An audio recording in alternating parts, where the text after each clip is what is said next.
1. L'importance du partage. Léo possède un beau ballon rouge tout neuf. Il joue seul dans le jardin derrière sa maison. Ses amis arrivent, mais Léo cache son ballon. Rapidement, il s'ennuie car jouer seul n'est pas amusant. Il décide enfin de montrer son jouet aux autres.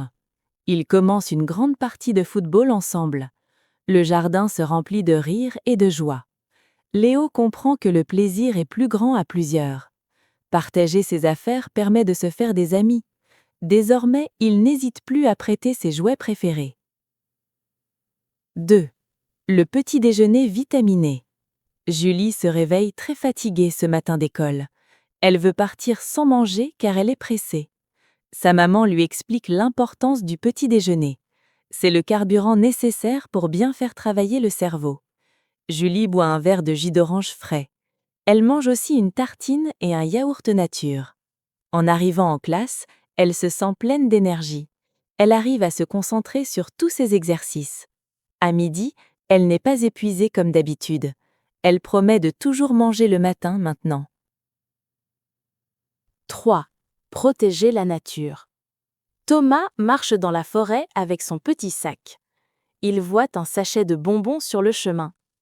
Ce plastique est dangereux pour les animaux de bois. Thomas ramasse le déchet pour le mettre à la poubelle. Il explique à sa sœur pourquoi il faut faire cela. La nature est fragile et nous devons la respecter. Il décide de ramasser tous les papiers qu'il voit. Les oiseaux chantent plus fort pour les remercier.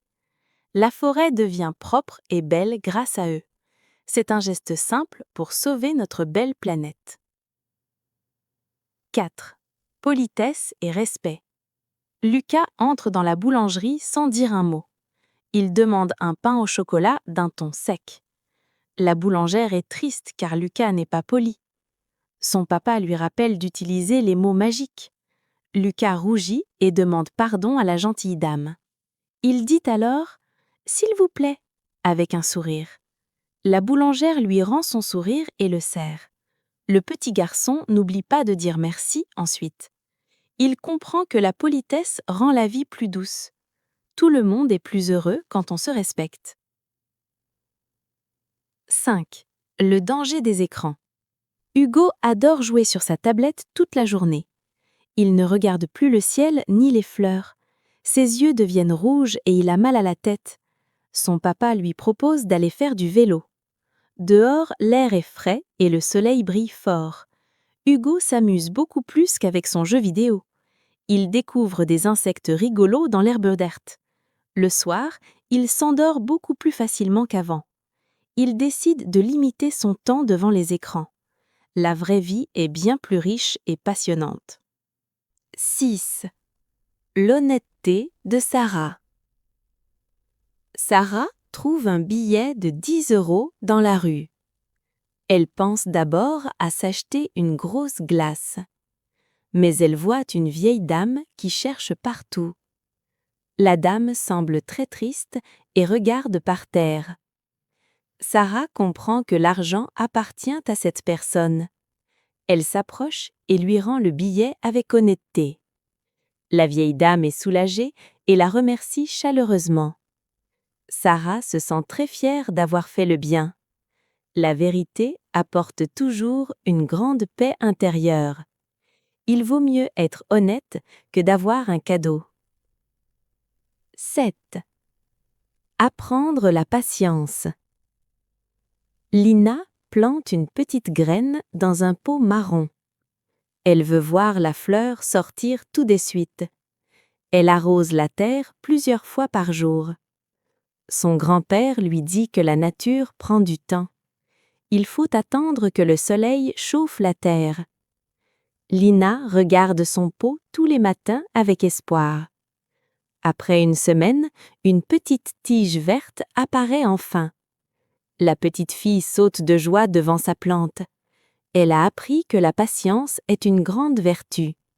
Les plus belles choses arrivent à ceux qui attendent. 8. L'hygiène des mains. Maxime revient du parc avec les mains toutes noires. Il veut prendre un biscuit sur la table.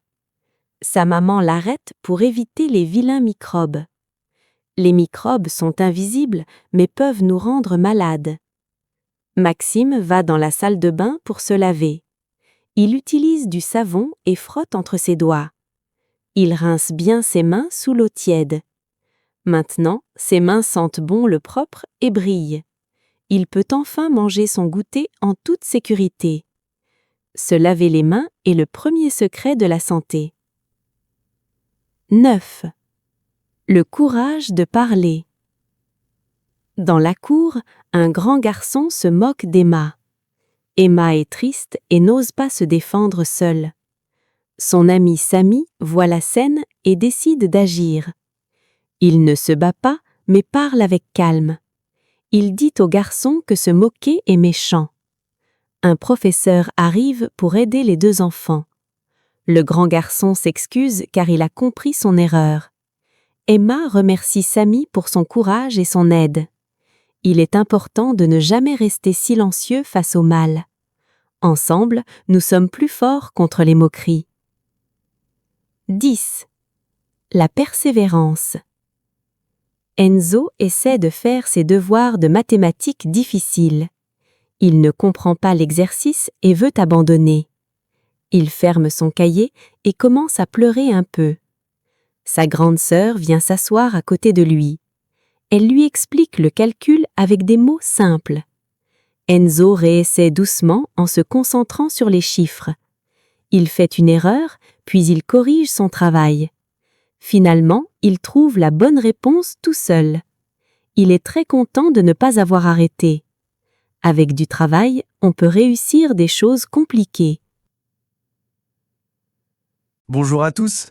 Parfois, les plus grandes leçons de vie se cachent dans les histoires les plus simples, celles qu'on pourrait raconter à un enfant. Aujourd'hui, on va justement décortiquer une vérité essentielle sur la joie et les relations humaines à travers l'histoire d'un simple ballon rouge. Tout commence avec ces quelques mots, une phrase laissée en suspens. Le plaisir est plus grand. Plus grand comment? Plus grand pourquoi? C'est un peu le mystère qui va nous guider. Gardons ça dans un coin de notre tête parce que la réponse, elle est au cœur de notre histoire. Allez, on plonge dans la première partie. Au début, ce ballon, c'est un pur objet de joie. Mais on va voir comment, de façon assez paradoxale, il peut très vite devenir un symbole de solitude. Alors voilà notre personnage, Léo.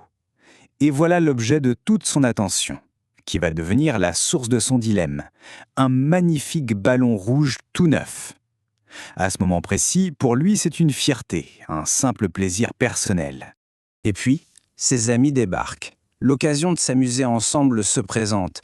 Mais quelle est la première réaction de Léo? Ce n'est pas l'invitation, c'est la protection. Hop, il cache le ballon. L'instinct de possession est plus fort à ce moment-là que l'envie de se connecter aux autres. Ce comportement, ça a un nom, c'est de l'isolement auto-imposé. En choisissant de protéger son bien, Léo, sans s'en rendre compte, construit un mur invisible entre lui et ses amis. Un choix qui va avoir une conséquence quasi immédiate. Et la voilà, cette conséquence, l'ennui. Toute la joie que procurait le ballon, pouf, elle s'est envolée. La phrase de l'histoire est très simple, mais elle dit tout. Jouer seul n'est pas amusant. C'est un point absolument crucial, la valeur d'un objet ou d'une expérience peut chuter radicalement si elle n'est pas partagée. On arrive maintenant au vrai cœur du réacteur, le moment du choix. C'est le point de bascule, le moment où tout peut changer, entre rester seul et rejoindre la communauté. Le dilemme de Léo est limpide. D'un côté, une certitude. Seul, il s'ennuie, c'est un fait. De l'autre, une possibilité, un point d'interrogation. Qu'est-ce qu'il y a derrière ce « ensemble » ? Il y a le risque, bien sûr, de perdre son jouet, de l'abîmer, mais il y a aussi la promesse d'autre chose. Alors faut-il oser ? La question est posée, brute, directe. Alors, que faire ? Ce petit silence, ce moment d'hésitation, il est essentiel. C'est le conflit intérieur que l'on connaît tous un peu. La peur de perdre ce qu'on a contre le désir de se connecter aux autres. Et c'est ce qui nous amène à la troisième partie et à la résolution de ce dilemme. On va explorer ce qu'on pourrait appeler l'économie de la joie. Un système un peu magique où les règles de l'économie classique ne s'appliquent pas du tout. Et voilà, la décision est prise. Léo prend sur lui. Il dépasse sa peur et il choisit la connexion. Il sort son ballon. C'est un geste minuscule en soi, mais ses conséquences, elles, vont être énormes. L'effet est instantané. Le ballon n'est plus un trésor qu'on admire seul dans son coin. Non, il devient le centre d'une action, d'un jeu collectif. Une grande partie de foot s'improvise. Et là, la transformation est totale. L'ennui a été remplacé par des rires. Le jardin, qui était un lieu de solitude, devient un véritable espace de joie partagée. Et là voilà notre phrase du début, enfin complète. Parce que le vrai dénouement, ce n'est pas tant la partie de foot elle-même, c'est la prise de conscience de Léo. Il ne fait pas que s'amuser, il comprend une vérité fondamentale. Oui, le plaisir est vraiment plus grand à plusieurs. Alors, qu'est-ce qu'on retient de toute cette histoire? Essayons de distiller la leçon du jardin dans cette dernière partie. Finalement, le parcours de Léo peut se résumer en 3 étapes très claires. 1. L'isolement, qui vient de la peur de perdre. 2. La décision, le petit pas courageux de partager. Et 3. Le résultat, la connexion, l'amitié. C'est un schéma d'une simplicité redoutable, mais aussi d'une puissance incroyable. Et le plus beau, c'est que ce n'est pas juste une leçon d'un jour. L'histoire nous dit bien que le changement est durable. Désormais, Léo n'hésite plus. Cette expérience, aussi simple soit-elle, a changé sa façon de voir les choses pour de bon. Si on devait résumer toute cette analyse en une seule phrase, ce serait celle-là. C'est le fameux paradoxe du partage. Contrairement à un gâteau qu'on coupe en parts, le plaisir, lui, ne se divise pas. Il se multiplie. C'est ça la grande leçon du ballon rouge. Et on va se quitter sur une question pour aller plus loin. Si un simple objet en plastique peut générer autant de joie en étant partagé, qu'en est-il des choses qu'on ne peut même pas tenir dans nos mains? Notre temps? Une écoute attentive? Une idée? Au fond, quelle est la chose la plus précieuse que l'on puisse vraiment partager? Merci d'avoir suivi cette analyse. Bonjour et bienvenue, on a tous connu des matins difficiles, n'est-ce pas? Eh bien aujourd'hui, à travers une petite histoire toute simple, on va voir comment un seul geste comme prendre son petit déjeuner, peut vraiment changer toute la dynamique d'une journée. C'est la preuve en fait qu'un petit rien peut absolument tout changer. Alors, la grande question, pourquoi est-ce que le matin c'est parfois si compliqué? On va commencer par se pencher sur ce sentiment que franchement beaucoup de monde connaît, ce démarrage un peu poussif on va dire, où le lit semble la meilleure idée du monde, bien plus que la journée qui nous attend. Et justement, pour bien illustrer ça, on va faire la connaissance de Julie. C'est notre personnage du jour et elle est en plein dedans. Elle incarne parfaitement ce réveil difficile. Alors voilà, imaginez la scène. C'est un matin d'école comme les autres. Le réveil sonne, Julie ouvre les yeux et rien. L'énergie n'est juste pas là. C'est ce sentiment terrible d'être déjà fatigué avant même d'avoir posé un pied par terre. Et comme si ça ne suffisait pas, la fatigue, il y a autre chose qui s'ajoute. Le stress, le tic-tac de l'horloge, le temps qui file. Et là, d'un coup, Julie se sent complètement prise au piège, dans une véritable course contre la montre. Donc face à ce cocktail d'urgence et de fatigue, elle prend la décision qui lui paraît la plus logique sur le moment, la plus simple, zapper le petit déjeuner. L'idée, c'est de gratter quelques minutes, de gagner un peu de temps. Mais c'est précisément à ce moment-là que tout bascule. Sa mère entre en scène. Et avec une simple phrase, une toute petite phrase, elle va complètement changer la donne. C'est le moment du fameux « conseil de maman ». Et qu'est-ce qu'elle lui dit? Eh bien, quelque chose de fondamental. Elle lui explique que le petit déjeuner, ce n'est pas juste une histoire de ventre vide. Non, c'est le carburant essentiel pour que le cerveau puisse démarrer. C'est vrai, après toute une nuit sans manger, le cerveau, il a faim. Il a besoin d'énergie pour bien fonctionner. Sans ça, impossible de réfléchir, de se concentrer. L'image du carburant est simple, mais tellement juste. Bon alors, concrètement, ça ressemble à quoi ce fameux carburant du matin? On va voir que non, il n'y a pas besoin de préparer un banquet. Regardons un peu le repas simple mais super efficace que Julie va finalement prendre. Et voilà le menu. C'est d'une simplicité déconcertante. D'abord, un verre de jus d'orange frais. Hop, pour le plein de vitamines. Ensuite, une bonne tartine. Ça, c'est pour l'énergie qui va durer. Et enfin, un yaourt nature pour les protéines. C'est la preuve parfaite qu'un bon petit-déj peut être à la fois rapide, simple et complet. Allez, maintenant le plus intéressant, les conséquences. Quel a été l'effet de ce simple repas? Comment est-ce que ça a concrètement transformé la journée de Julie? Eh bien, le changement, il est radical. C'est immédiat, spectaculaire. On passe vraiment d'une batterie complètement à plat à une batterie rechargée à bloc. Fini l'épuisement et bonjour l'énergie et la concentration. Et ça se voit tout de suite en arrivant en classe. Les bénéfices sont flagrants. Son cerveau a eu son carburant et du coup elle arrive à se plonger dans ses exercices sans aucun problème. Tout semble plus facile, plus fluide. Mais ce qui est peut-être le plus fort, c'est que l'effet ne s'estompe pas après 1 heure. Non, ça dure. Quand midi arrive, pas de coup de barre, pas d'épuisement comme d'habitude. C'est comme si elle venait de casser un cercle vicieux. Et c'est ça la vraie leçon de l'histoire. C'est plus qu'une simple astuce. Pour Julie, c'est une véritable prise de conscience. Elle se fait une promesse à elle-même, ne plus jamais sauter ce repas si important pour son corps et son esprit. Finalement, l'histoire de Julie, elle nous laisse avec une question pour tout le monde. Au-delà du petit déjeuner lui-même, quel est ce premier petit geste, cette toute petite décision qu'on peut prendre chaque matin et qui a le pouvoir d'illuminer tout le reste de notre journée? C'est une bonne question à se poser, je trouve. Un geste simple. C'est le titre de notre analyse aujourd'hui. Et ça soulève une vraie question. Est-ce qu'un tout petit geste peut vraiment changer quelque chose? C'est ce qu'on va voir ensemble, avec une histoire qui commence, tout simplement par une promenade en forêt. Alors, cette fameuse question, on l'a tous entendue, cette phrase « À quoi bon? Mon action, c'est juste une goutte d'eau dans l'océan ». On peut vite se sentir un peu dépassé, un peu impuissant face aux grands problèmes. Mais est-ce que c'est si vrai que ça? C'est vraiment la question qui est au cœur de toute cette histoire. Voilà, on y est. Notre histoire, elle prend racine dans un endroit qui devrait être synonyme de calme, de nature pure, une forêt. Mais attention, un tout petit détail va venir perturber ce tableau. Alors on fait la connaissance de Thomas. Imaginez la scène. Le décor est magnifique, tout est paisible, harmonieux. Et puis, bam!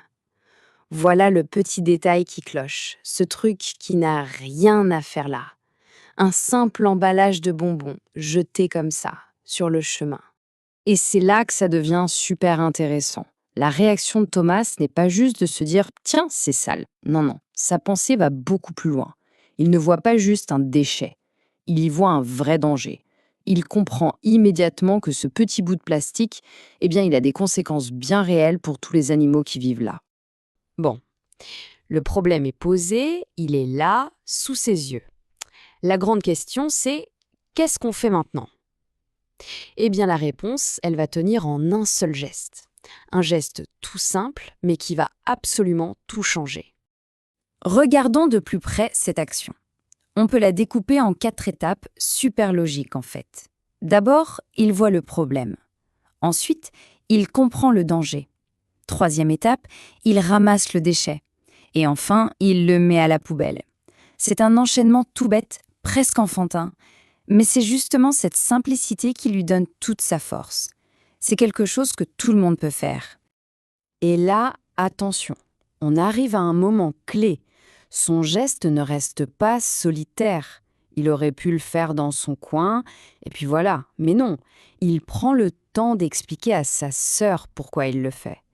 Et en faisant ça, il partage son geste. Il transforme son action personnelle en quelque chose de partagé. Et c'est là vraiment que ce petit geste commence à grandir. C'est l'effet boule de neige, tout simplement. Ils partent d'un problème, les déchets, ils ont une raison d'agir, la fragilité de la nature, et d'un coup, ils ont un but commun. La petite balade tranquille, elle vient de se transformer en une véritable mission. Ok, Donc il se lance dans cette mission. Mais concrètement, ça donne quoi? Quel est le résultat?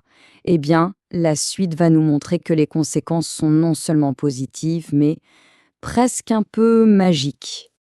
Le changement est radical. Il est immédiat. On passe d'un chemin un peu souillé, un peu triste, à une forêt qui retrouve toute sa beauté. C'est la récompense immédiate, la preuve visible, concrète, que oui, leur action a servi à quelque chose. Alors là, le récit nous offre une image très poétique. Les oiseaux chantent plus fort pour les remercier. Bien sûr, c'est une image. Les oiseaux ne se sont pas dit « tiens, remercions-les ». Mais cette façon de parler, de donner vie à la nature, ça illustre parfaitement ce sentiment d'harmonie retrouvée. C'est un peu comme si, quand on prend soin de la nature, elle nous le rendait à sa manière. Bon, cette petite histoire dans la forêt, c'est sympa, mais ce n'est pas juste une anecdote.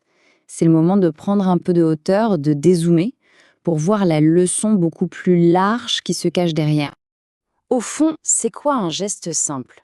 La définition, elle est là.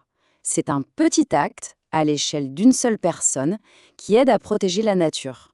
Mais la clé, c'est que quand ces petits actes s'additionnent, ils finissent par construire quelque chose d'immense. Et c'est ça, la vraie signification du geste de Thomas. Et c'est là que tout bascule. Le simple fait de nettoyer un petit sentier, ça dépasse le cadre de cette forêt. Ça devient une pièce d'un puzzle beaucoup, beaucoup plus grand. Un maillon dans la chaîne de la protection de notre planète à tous. L'histoire de Thomas nous le prouve.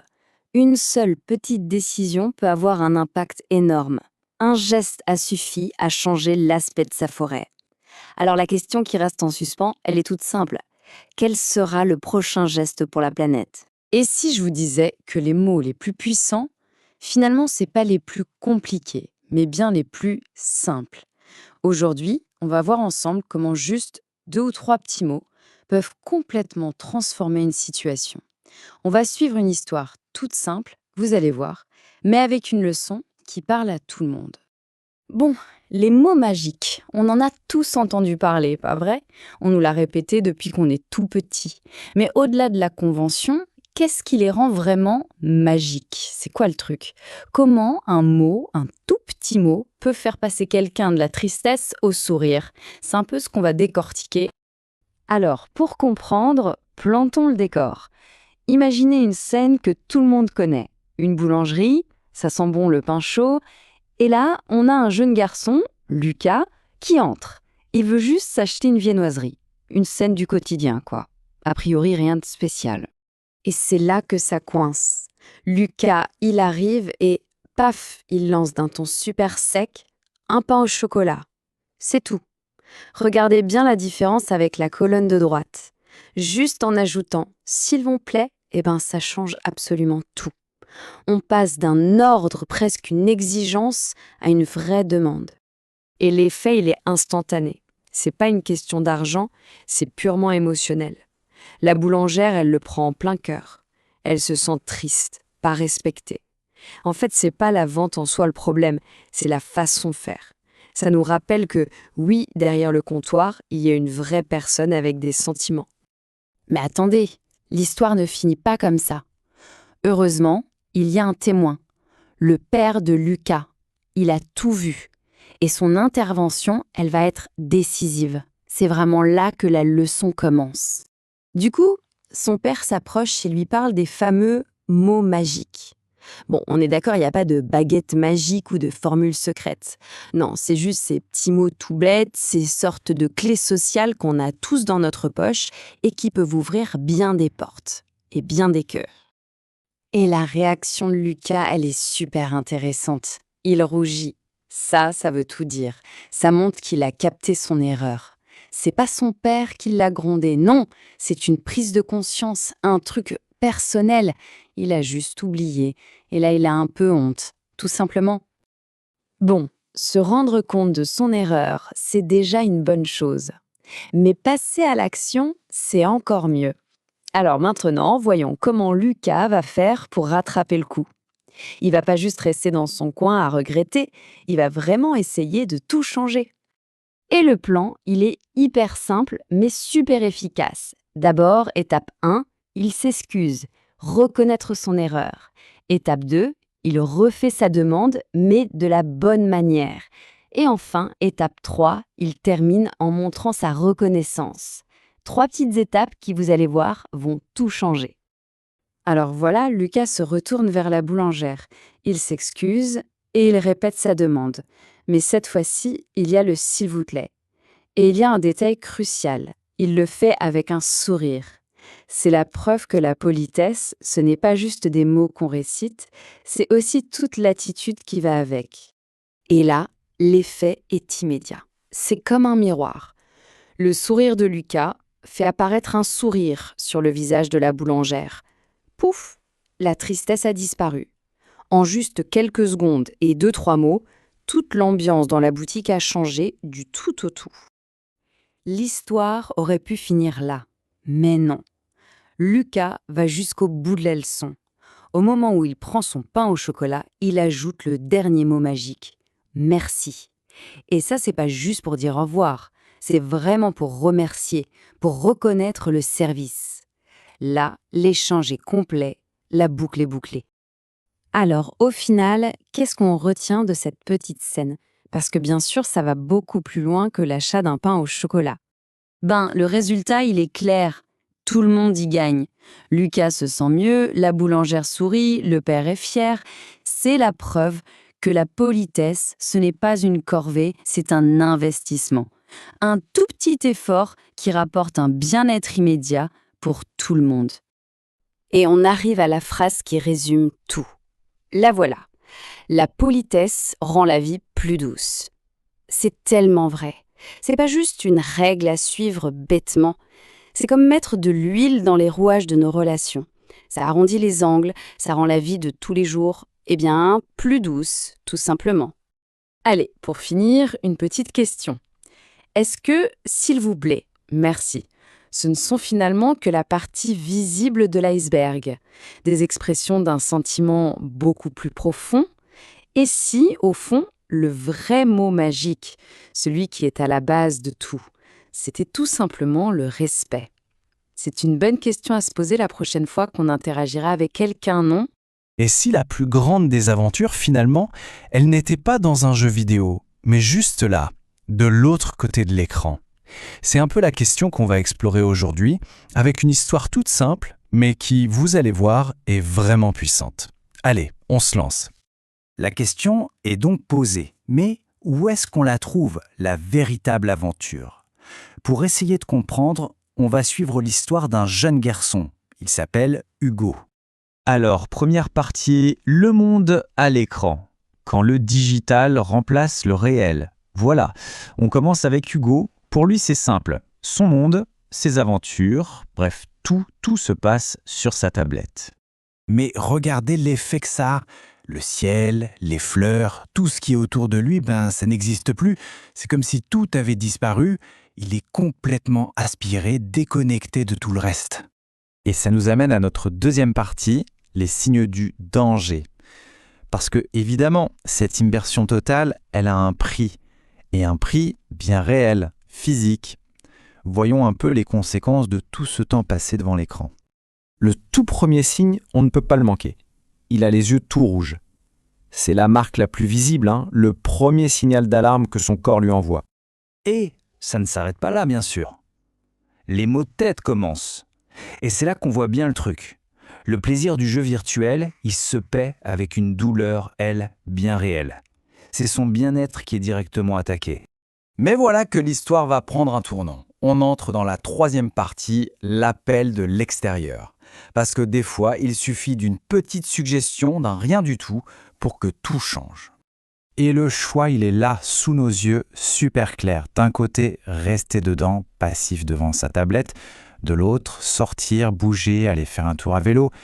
C'est vraiment deux mondes qui s'opposent. Alors, que va-t-il faire? Quatrième partie, une aventure inattendue. Eh bien oui, Hugo décide de sortir. Et ce qu'il ne sait pas encore, c'est qu'il est sur le point de découvrir à quel point le monde qui l'entoure est incroyable. Et là, c'est une autre dimension. L'air est frais, le soleil brille. Il ressent les choses, voyez? Il découvre des petits détails, des insectes marrants. Et le plus fou, la grande révélation, c'est qu'il s'amuse, mais tellement plus que devant son jeu. Clairement, cette expérience va le marquer. On arrive à la 5e partie, la vraie vie. Parce qu'une leçon a été apprise et un choix a été fait. Les bienfaits de cette petite balade, ils vont bien plus loin que le simple fait de s'amuser. Et tenez, voilà une conséquence toute bête, mais tellement concrète. Le soir même, pour s'endormir, c'est beaucoup plus facile. L'activité, l'air frais, son corps a juste retrouvé un rythme, un équilibre naturel. Mais alors, comment ce changement s'est fait? En fait, c'est un processus assez simple en 3 étapes. D'abord, étape 1, Hugo fait l'expérience du monde réel. Ensuite, étape 2, il réalise que, c'est beaucoup plus fun.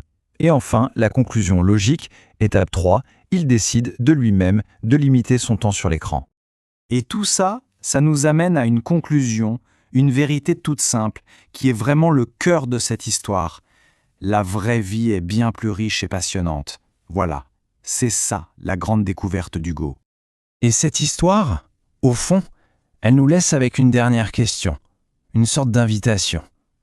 Au tout début, on a vu qu'Hugo ne regardait même plus le ciel. Alors, et si on levait les yeux, nous aussi? Quelle aventure pourrait bien nous attendre, juste là, au-dessus de nos têtes? Merci d'avoir suivi ce parcours avec moi. L'honnêteté, c'est une idée qui paraît toute simple, n'est-ce pas? Et pourtant, derrière, il y a une force psychologique vraiment immense. C'est justement ça qu'on va explorer ensemble aujourd'hui, à travers une petite histoire, celle de Sarah. Elle va faire face à un choix qui a l'air de rien, mais qui, en réalité, est absolument fondamental. Et au fond, tout se résume à une seule question, une question que tout le monde s'est déjà posée. Imaginez, une occasion inattendue se présente. Qu'est-ce qui prend le dessus? L'envie, là, tout de suite, de se faire plaisir, ou cette petite voix qui nous dit de faire ce qui est juste? Alors, comment ça commence? Tout part d'une découverte. Un pur hasard en pleine rue. Voici notre personnage, Sarah. C'est une journée comme les autres, vraiment.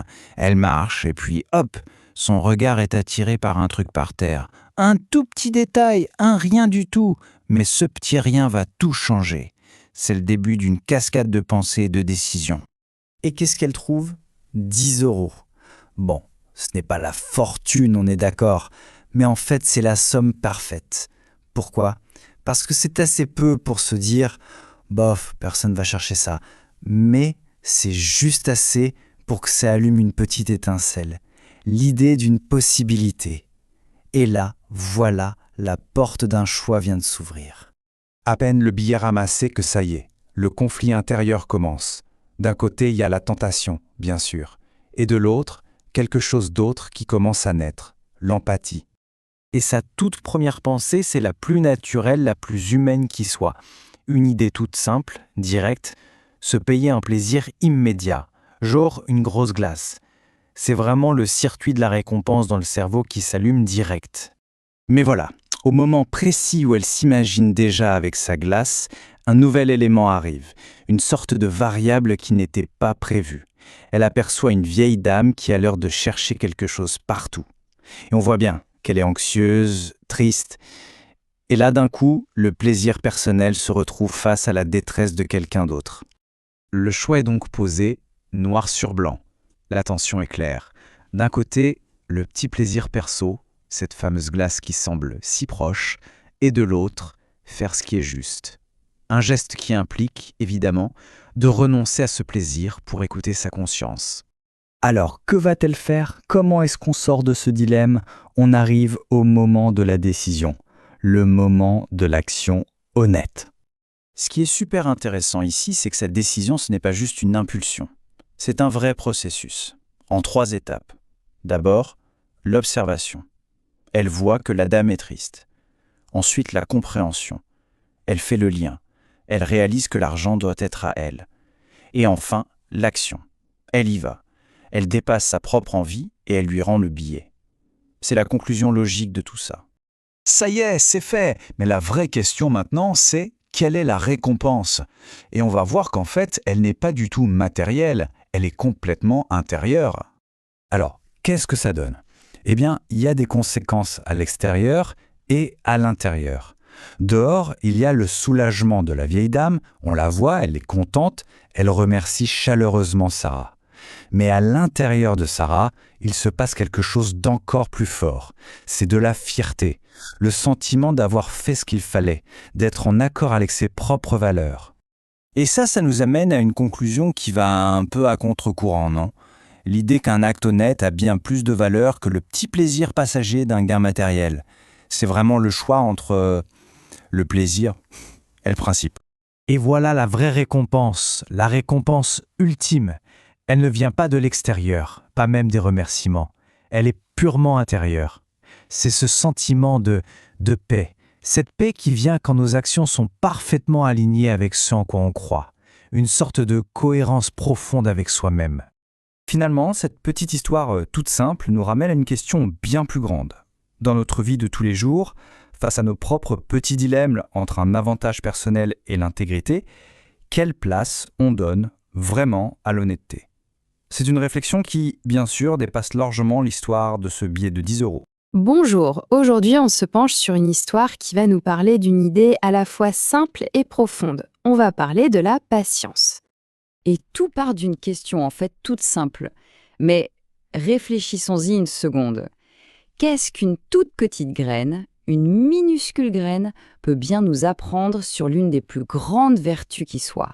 Eh bien, c'est ce qu'on va découvrir en plongeant dans cette histoire. Alors voilà, on va faire la connaissance de notre personnage, elle s'appelle Lina. Et son histoire, elle commence avec un geste tout simple, un geste plein de promesses, mais aussi avec un désir brûlant de voir des résultats. Et pas n'importe quand, hein, tout de suite, maintenant. C'est un geste que beaucoup de gens connaissent, n'est-ce pas? Un peu de terre, un pot, une petite graine, voilà. C'est le début de quelque chose. Et donc, Lina, elle met sa graine dans ce simple pot marron et elle est pleine, mais alors pleine d'attente. Et voilà, on touche au cœur du problème. Parce que Lina, elle n'a pas juste de l'espoir, non, elle est surtout très, très impatiente. Attendre que la nature fasse son travail, pas question. Elle, ce qu'elle veut, c'est le résultat, la fleur. Et elle la veut maintenant. Alors comment ça se traduit cette impatience? Eh bien, par l'action bien sûr. Elle arrose. Et puis, elle se dit sûrement que plus, c'est mieux. Et surtout, plus, c'est plus rapide. Alors elle arrose encore, et encore une fois, plusieurs fois par jour en fait. C'est simple, elle essaye de forcer la nature à aller à son rythme à elle. Heureusement, dans toute bonne histoire, il y a une voix de la sagesse. Et là, elle arrive. C'est celle de son grand-père. Et lui, il va apporter une vision complètement différente. C'est ce qui va créer le contraste, le point de bascule de notre histoire. Et là, on voit bien le conflit. D'un côté, on a le désir de Lina, la vitesse, le tout de suite.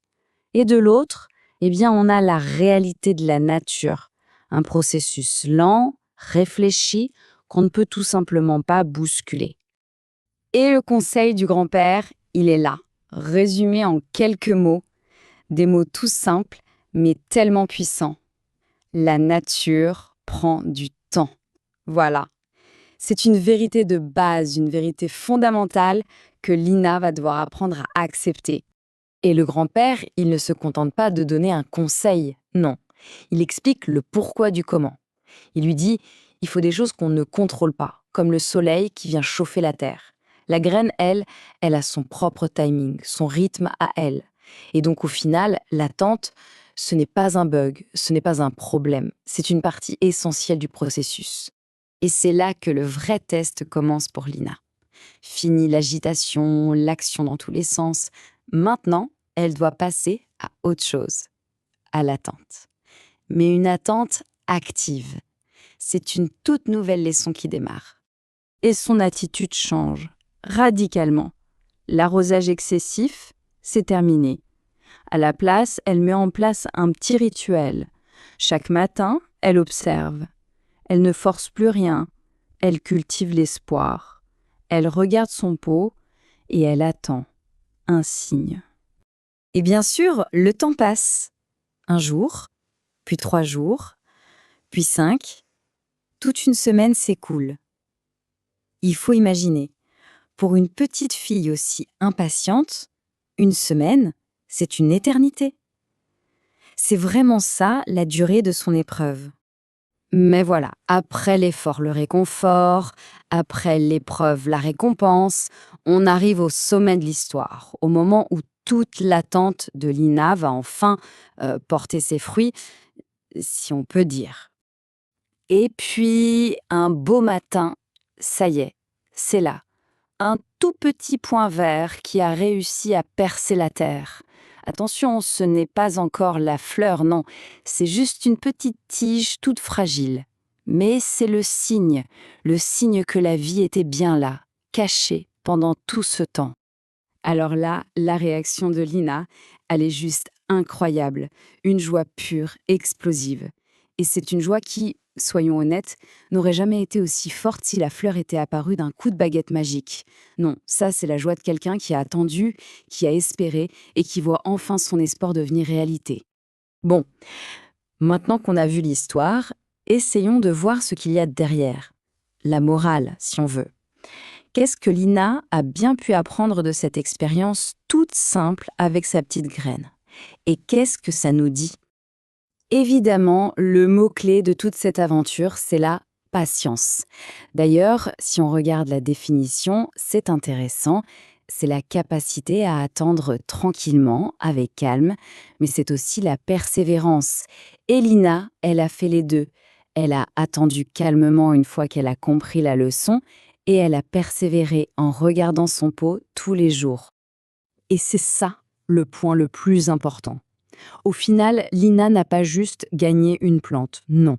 Elle a gagné quelque chose de bien plus précieux. Elle a vraiment compris au fond d'elle que la patience, ce n'est pas juste un truc pénible à subir, c'est une vraie force, une qualité essentielle. Et tout ça, ça nous amène à la grande conclusion de cette histoire. C'est une phrase qu'on connaît tous, qu'on a déjà entendue 1000 fois, mais qui là prend tout son sens.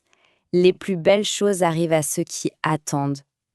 La joie immense de Lina devant cette toute petite tige c'en est la preuve vivante.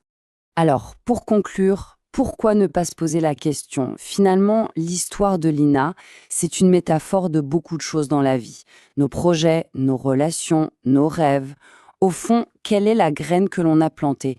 Et surtout, est-ce qu'on est prêt à faire comme Lina, à accepter d'attendre, d'observer et de laisser le temps faire son travail pour la voir un jour fleurir?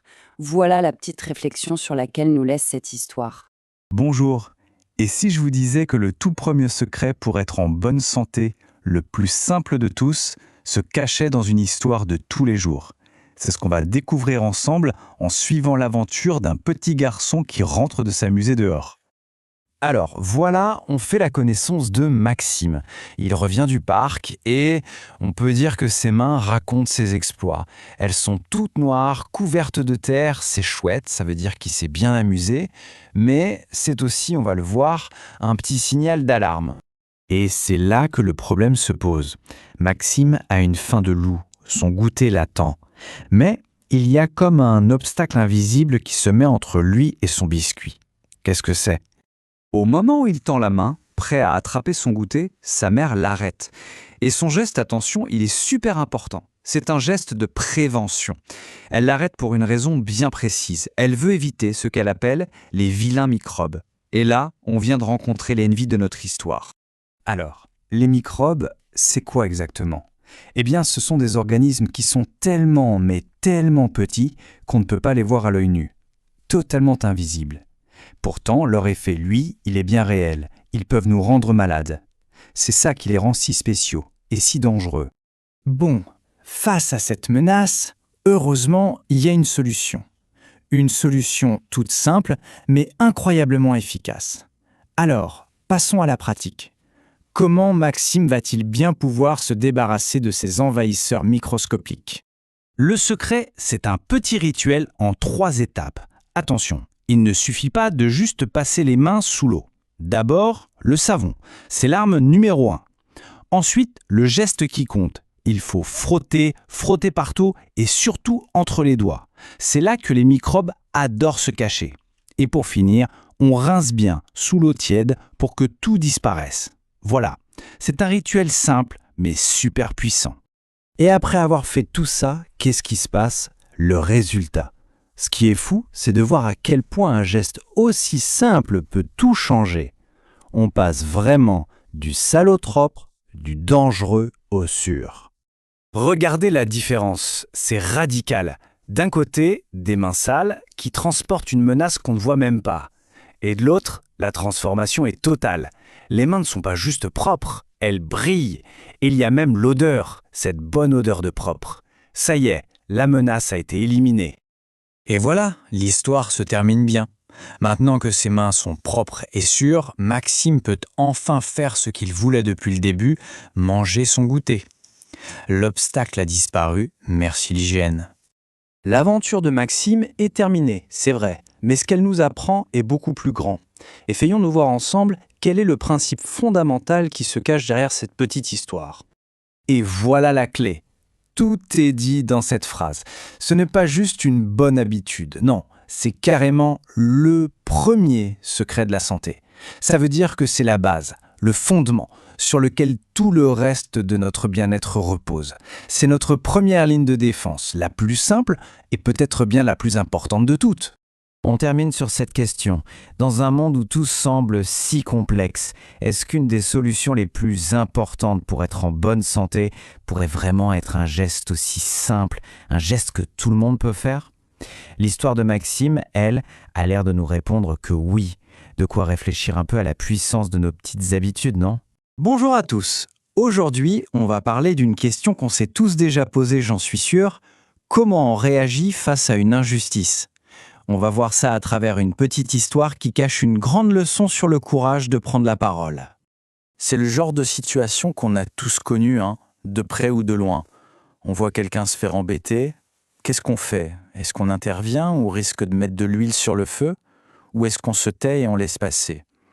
Eh bien, l'histoire qu'on va voir nous donne un élément de réponse assez limpide. Allez, on plonge dans cette histoire. Le décor, un endroit que tout le monde connaît par cœur. La cour de récré. C'est un lieu pour jouer, pour se faire des copains. Mais ça peut aussi être le lieu de moments vraiment pas cool. Et c'est justement là que tout commence. Et là, ce qui est vraiment poignant, c'est ce que vit Emma. On a un garçon qui se moque d'elle, et elle, elle est triste, bien sûr. Mais surtout, elle se sent complètement perdue, sans savoir comment se défendre. Et le pire, c'est qu'elle est seule. Et c'est ça le plus dur souvent.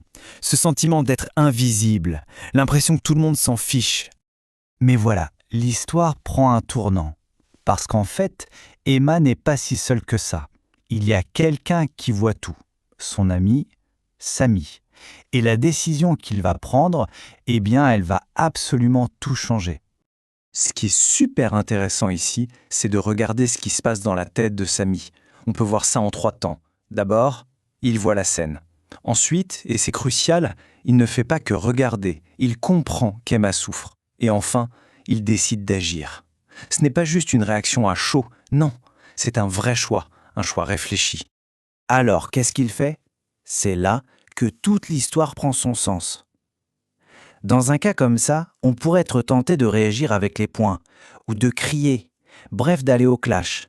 Mais Samy, lui, il choisit une autre méthode. Une méthode beaucoup plus puissante. Regardons un peu sa technique. C'est tout simple, mais hyper efficace. D'abord, il s'approche. Ensuite, il parle calmement. Ça, c'est la clé pour pas que ça dégénère.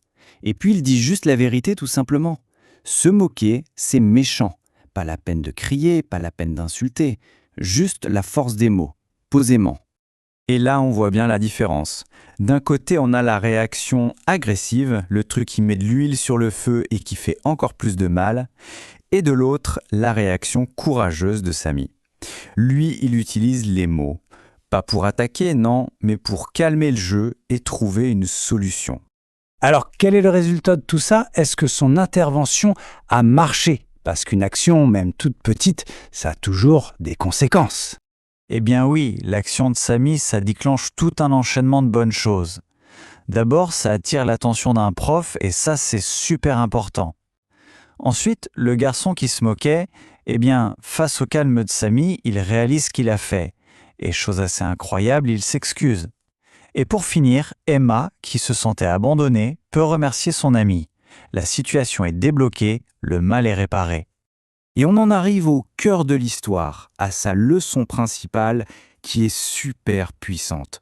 Ne rien dire, en fait, c'est un peu comme être d'accord, c'est être complice. Alors que choisir de parler, même sans crier, ça peut vraiment tout changer. Ce qu'on voit ici, c'est vraiment l'importance de la solidarité. Samy n'a pas laissé Emma toute seule face à ça. Son geste a complètement cassé l'isolement dans lequel elle était enfermée. Et c'est ça l'idée clé. Ensemble, on est bien plus fort contre les moqueries. Alors pour finir, la question qui se pose, c'est comment on peut s'inspirer de ça dans nos vies de tous les jours. L'histoire de Samy nous montre une chose. Pas besoin de faire des trucs de super-héros. Parfois, être un héros, c'est juste avoir le courage de dire calmement ce qui est juste au bon moment. C'est une idée à garder en tête et pourquoi pas à essayer d'appliquer. Qui n'a jamais ressenti cette envie de tout abandonner là face à un problème qui a l'air juste insurmontable? Eh bien, l'histoire d'Enzo qu'on va décortiquer aujourd'hui, elle parle exactement de ce moment et surtout de la façon de surmonter. Alors, ça, c'est la grande question. Quand on se retrouve face à un mur, qu'est-ce qu'on fait? La première impulsion, c'est souvent de laisser tomber. Ça paraît tellement plus simple. Mais l'histoire d'Enzo, elle va nous montrer qu'une autre voie est possible et qu'elle est bien plus gratifiante. Bon, alors allons-y. Faisons la connaissance d'Enzo.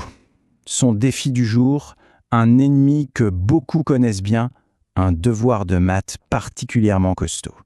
Imaginez un peu la scène. Enzo est à son bureau. Les chiffres, les symboles, tout ça danse sur la page. Ça devient un langage qu'il n'arrive plus du tout à comprendre. C'est ce fameux mur invisible, ce blocage où, même avec toute la bonne volonté du monde, le cerveau dit « stop ». C'est un sentiment d'impuissance totale. Et face à ce mur, évidemment, la petite voix s'installe dans la tête. À quoi bon? L'envie de tout planter la devient hyper tentante. Elle promet un soulagement immédiat. C'est une réaction tellement humaine. Après tout, pourquoi s'acharner sur un truc qui semble impossible? Et voilà, le geste qui dit tout. Enzo ferme son cahier. C'est l'acte final, celui qui symbolise la défaite. Il se met même à pleurer un peu. C'est vraiment le point le plus bas de sa frustration, le moment où il lâche complètement l'affaire. Mais on le sait, c'est souvent quand on est au plus bas que la lumière arrive. Alors qu'Enzo est complètement découragé, un petit événement va absolument tout changer. Voyons ensemble ce tournant. Le cahier est donc fermé, Enzo est submergé par sa frustration. Et là, sa grande sœur arrive. Elle s'assoit juste à côté de lui.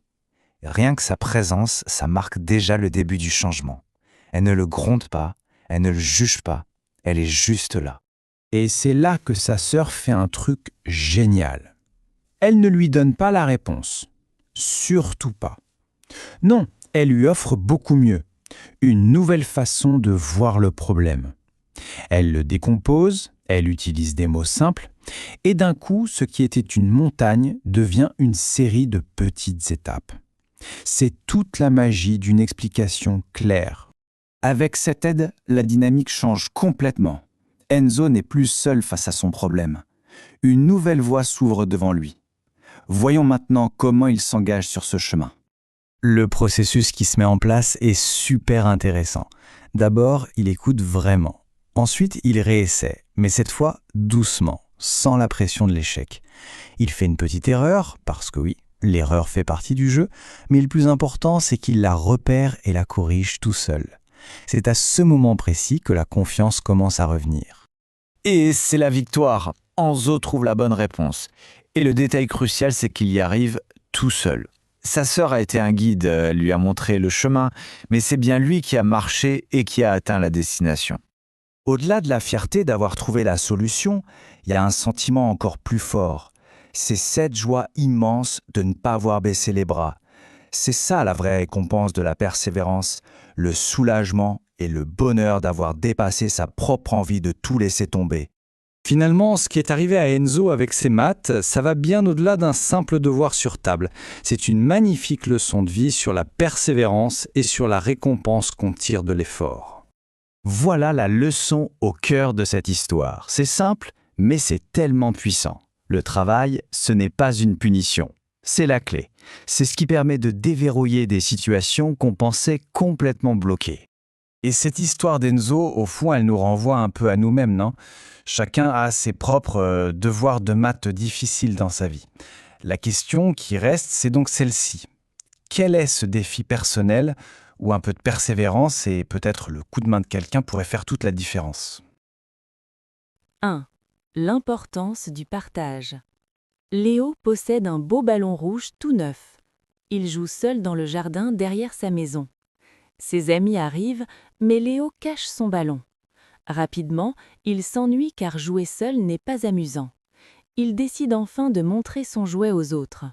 Ils commencent une grande partie de football ensemble. Le jardin se remplit de rire et de joie. Léo comprend que le plaisir est plus grand à plusieurs. Partager ses affaires permet de se faire des amis. Désormais, il n'hésite plus à prêter ses jouets préférés. 2. Le petit déjeuner vitaminé. Julie se réveille très fatiguée ce matin d'école. Elle veut partir sans manger car elle est pressée. Sa maman lui explique l'importance du petit déjeuner. C'est le carburant nécessaire pour bien faire travailler le cerveau. Julie boit un verre de jus d'orange frais. Elle mange aussi une tartine et un yaourt nature. En arrivant en classe, elle se sent pleine d'énergie. Elle arrive à se concentrer sur tous ses exercices. À midi, elle n'est pas épuisée comme d'habitude. Elle promet de toujours manger le matin maintenant. 3. Protéger la nature. Thomas marche dans la forêt avec son petit sac. Il voit un sachet de bonbons sur le chemin. Ce plastique est dangereux pour les animaux de bois. Thomas ramasse le déchet pour le mettre à la poubelle. Il explique à sa sœur pourquoi il faut faire cela. La nature est fragile et nous devons la respecter. Il décide de ramasser tous les papiers qu'il voit. Les oiseaux chantent plus fort pour les remercier. La forêt devient propre et belle grâce à eux. C'est un geste simple pour sauver notre belle planète. 4. Politesse et respect. Lucas entre dans la boulangerie sans dire un mot. Il demande un pain au chocolat d'un ton sec. La boulangère est triste car Lucas n'est pas poli. Son papa lui rappelle d'utiliser les mots magiques. Lucas rougit et demande pardon à la gentille dame. Il dit alors « S'il vous plaît » avec un sourire. La boulangère lui rend son sourire et le serre. Le petit garçon n'oublie pas de dire merci ensuite. Il comprend que la politesse rend la vie plus douce. Tout le monde est plus heureux quand on se respecte. 5. Le danger des écrans. Hugo adore jouer sur sa tablette toute la journée. Il ne regarde plus le ciel ni les fleurs. Ses yeux deviennent rouges et il a mal à la tête. Son papa lui propose d'aller faire du vélo. Dehors, l'air est frais et le soleil brille fort.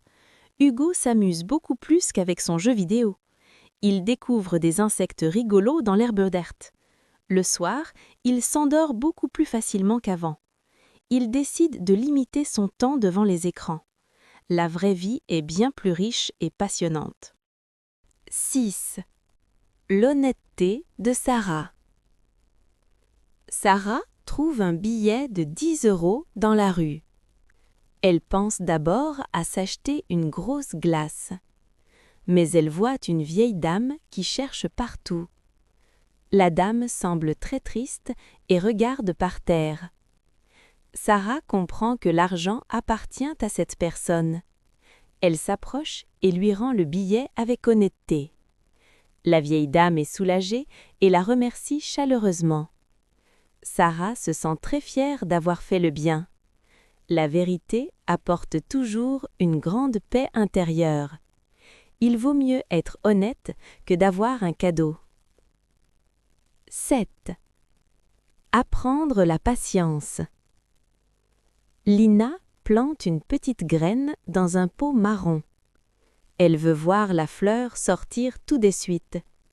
Elle arrose la terre plusieurs fois par jour. Son grand-père lui dit que la nature prend du temps. Il faut attendre que le soleil chauffe la terre. Lina regarde son pot tous les matins avec espoir. Après une semaine, une petite tige verte apparaît enfin. La petite fille saute de joie devant sa plante. Elle a appris que la patience est une grande vertu. Les plus belles choses arrivent à ceux qui attendent. 8. L'hygiène des mains. Maxime revient du parc avec les mains toutes noires. Il veut prendre un biscuit sur la table. Sa maman l'arrête pour éviter les vilains microbes. Les microbes sont invisibles mais peuvent nous rendre malades. Maxime va dans la salle de bain pour se laver. Il utilise du savon et frotte entre ses doigts. Il rince bien ses mains sous l'eau tiède. Maintenant, ses mains sentent bon le propre et brillent. Il peut enfin manger son goûter en toute sécurité. Se laver les mains est le premier secret de la santé. 9. Le courage de parler. Dans la cour, un grand garçon se moque d'Emma. Emma est triste et n'ose pas se défendre seule. Son ami Samy voit la scène et décide d'agir. Il ne se bat pas, mais parle avec calme. Il dit au garçon que se moquer est méchant. Un professeur arrive pour aider les deux enfants. Le grand garçon s'excuse car il a compris son erreur. Emma remercie Samy pour son courage et son aide. Il est important de ne jamais rester silencieux face au mal. Ensemble, nous sommes plus forts contre les moqueries. 10. La persévérance. Enzo essaie de faire ses devoirs de mathématiques difficiles. Il ne comprend pas l'exercice et veut abandonner. Il ferme son cahier et commence à pleurer un peu. Sa grande sœur vient s'asseoir à côté de lui. Elle lui explique le calcul avec des mots simples. Enzo réessaie doucement en se concentrant sur les chiffres. Il fait une erreur, puis il corrige son travail. Finalement, il trouve la bonne réponse tout seul. Il est très content de ne pas avoir arrêté. Avec du travail, on peut réussir des choses compliquées.